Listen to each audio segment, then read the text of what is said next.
Going on, everyone? Coach Brian here, and welcome back to another video. It's been quite a long time.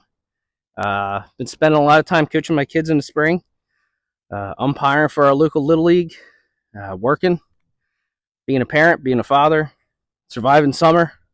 I'm sure we can all relate. Now that the kids are back in school, I get an opportunity to offer a video out to everybody.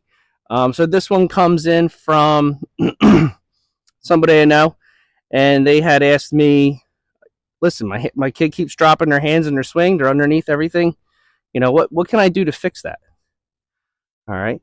And it's just so funny. My son Connor was going through the same problem this last spring, and he was underneath everything.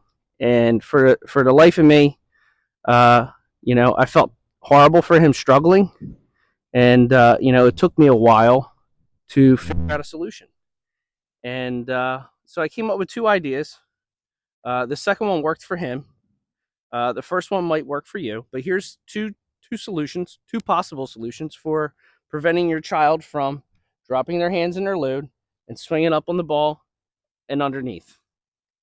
All right, keep in mind, a lot of it has to do with strength. As your child gets stronger, they're going to be able to control that bat a little better. But in the meantime, let's use simple biomechanics of the body to fix this problem. So my first solution with him was, all right, let's get our hands on our shoulder and simplify our load. Okay, so we're going to keep that bat on our shoulder, and we're going to load with our knob pointing back to the catcher. Okay, my son Derek hits like that, and he does an excellent job. And I don't want to change it. I want to keep doing what he's doing. He's very successful like that. So we tried that with my son Connor. Unfortunately, it didn't work for him, but it might work for your child. So it looks a little something like this. You're going to rest that bat on the shoulder. It's kind of like Cal Ripken back in the day. And you're just going to have a small low with your knob going back to the catcher. Okay? And we're through that baseball. All right? Unfortunately, I still found that left him underneath the baseball, and he was still getting a lot of swing and misses.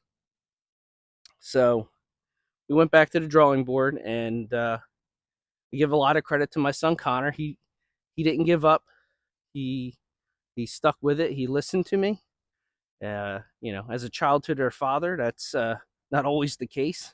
But luckily, my kids understand my background in baseball, and they gave me that opportunity to teach them. So my next solution was, all right, let's get back to biomechanics of the body. What can I do to limit his hands from dropping? My next thought was, all right, well, let's get his hands up in his batting stance. Okay.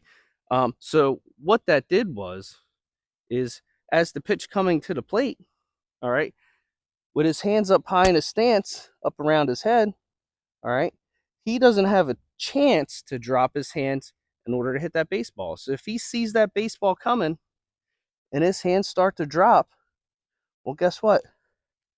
They're starting to fall into the slot. And that was the solution for him. And he went from having, I don't know, 3 or 4 hits through the first half of the season to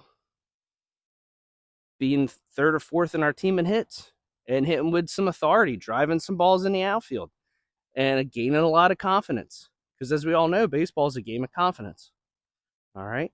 And, that changed his outlook. And now that he's getting a little bit stronger, even in just a few months, you can see a difference. He was able to get his hands back, get some natural rhythm, and now he's back down here. And guess what? His load looks amazing.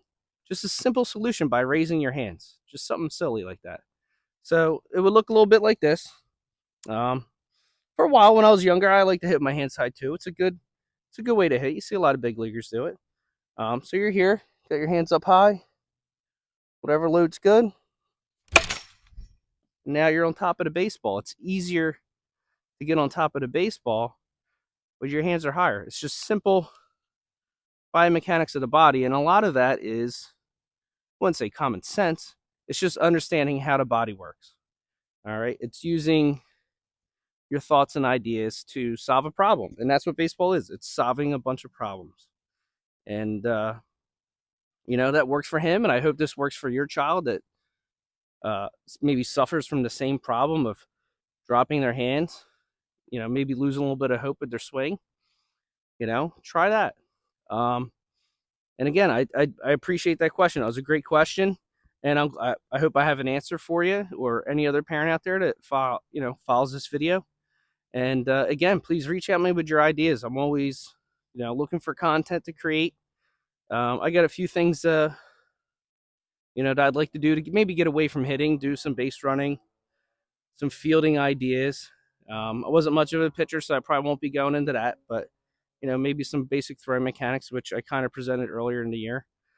And any questions, please reach out. Remember, my goal is to make you your own best coach, right?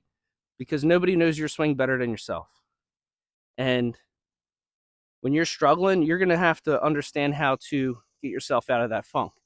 And these are all tips and suggestions I wish I had when I was playing the ball game. As most of us know, when you get done playing the game, your maturity takes over, and you learn a lot about the sport. And hopefully I can give that knowledge to you. So again, remember, you're your own best coach, and have a good day.